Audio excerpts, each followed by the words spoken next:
Washington mornings on the Mall. 105.9 FM. And AM 630. WMAL. 8:07 on WMAL. Good Wednesday morning to you, Brian Neiman, Tori Clark, former Pentagon spokeswoman in for Wilson this morning. We'll be back on Friday. Time is flying by the way. Yeah, it's already 8 o'clock. I know. When you're having fun. I'm telling you. It's fantastic. Scott Rasmussen's on the line, pollster and author of The People's Money. All right, so big news yesterday, Scott. Rick Santorum getting out of the race.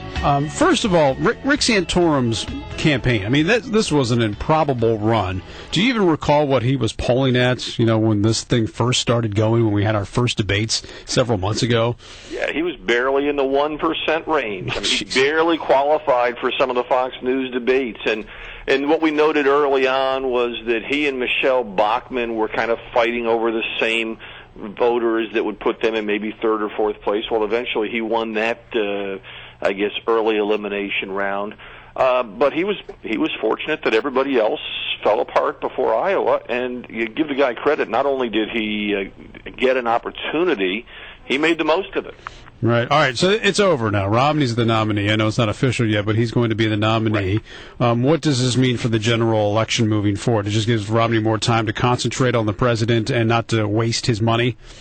It's even more basic than that. Up until Rick Santorum spoke yesterday, Mitt Romney has been the defining feature of the race. All the stories about it's Romney versus I'm not Romney, and why is he so weak, and why don't Republicans love Mitt Romney? Well, now the focal point of the race is President Obama. It's not that Romney is irrelevant or insignificant, but he's going to be in a secondary role. President Obama has a track record to defend, and primarily on the economy, he's going to have a tough story to tell, and that's going to be the focal point between now and November. Romney can help with that, but most Americans experience the economy every single day, and they're going to make their own judgments. Hey, Scott, it's Tori Clark here.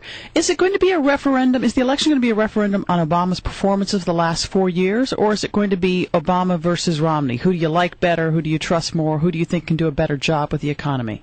It is going to be a referendum. The Obama campaign is going to do everything they can, from raising questions about, do you want a Mormon president? Do you like this guy in this issue? And why did he hang out with Rick Santorum? And all those other things. Right. But with an incumbent president, it's almost always a referendum. And we're going to analyze all of the speeches, and obviously there can be surprises. But the indicator that I think is the most important is how people rate their own personal finances. And right now, people are saying their finances are about the same as they were the day that Barack Obama took office. That's not great news for the president because that was way down from just a few months before. We had that whole Wall Street meltdown. Mm-hmm. Not terrible either, though. So this is why we have a close race if the election were held today. Now, everybody always talks about gas prices are so high, and that's going to have a big impact on the election. Do you see that as being true? Gas prices are typically misunderstood. It's not that people look at the price of gas and say, who do we blame for this? Half of all Americans don't have any money left over at the end of the month after paying their bills. When the price of gas goes up, they have to cut back on some other weekly expense. The most common thing that happens when gas prices go up is people cut back on buying groceries. The next most common response is to cut back on eating out so much. So what this does, it's a secondary effect in the presidential campaign. Gas prices spike, people's consumer confidence goes down. That has a drag on the economy, and the more people feel worse about their personal finances and the overall economy, the worse it is to be the incumbent. So gas prices is just a part of the formula of how do you feel about your personal finances. That's right. Gas prices, housing prices, and a lot of other factors. One that, again, is often discounted. It's what you see around you in your workplace. If you're working for a company that is laying people off, you're saying, boy, this economy still is terrible. But if your company is growing, you're saying, I think we've weathered the worst of it. So back in 2008, I always thought that the election was not just about people were tired of Bush and they wanted to get out of the wars, but it was also they were actively saying we want more government and we want our government doing more for us. Is that mood still the same now? So you talk about people who are hurting, feeling badly, whether it's the gas they have to pay or cutting back on their groceries. They feel badly. Do they then say, okay, I'm with Obama, I want more government, I want my government fixing more of my problems?